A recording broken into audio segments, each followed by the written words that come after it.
بسم اللہ الرحمن الرحیم۔ پارٹ 2۔ یہ اونٹ کہتا ہے کہ یہ تمہارے پاس کئی سال تک پلتا رہا۔ جب گرمی کا موسم آتا تو تم گھاس اور چارے والے علاقوں کی طرف اس کے اوپر سوار ہو کر جاتے۔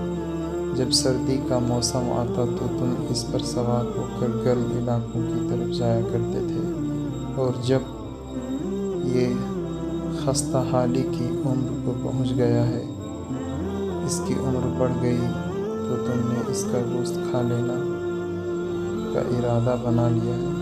انہوں نے عرض کیا، خدا کی قسم یا رسول اللہ صلی اللہ علیہ وسلم، یہ بات بالکل اسی طرح ہے جیسے آپ نے بیان کی ہے۔ اس پر اللہ کے پیارے نبی حضرت محمد صلی اللہ علیہ وسلم نے اس اونٹ کے مالکوں سے پوچھا، ایک اچھے خدمت کرنے والے کی اس کے مالکوں کی طرف سے کیا یہی انعام ہوتا ہے؟ وہ کہنے لگے، یا رسول اللہ صلی اللہ علیہ وسلم، اب ہم نہ تو اسے بیچیں گے اور نہ ہی اسے ذبح کریں گے۔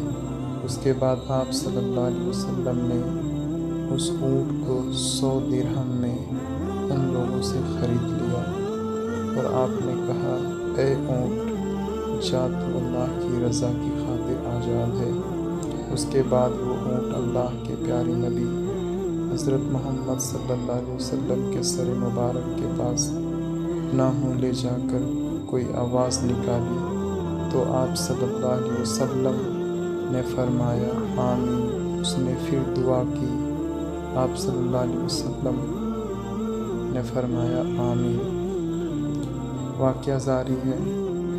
بہت جلدی یا کل تک میں باقی کا واقعہ اپلوڈ کیا جائے گا۔ سبسکرائب کر دیں تاکہ اگلا ویڈیو آپ کو مل پائے۔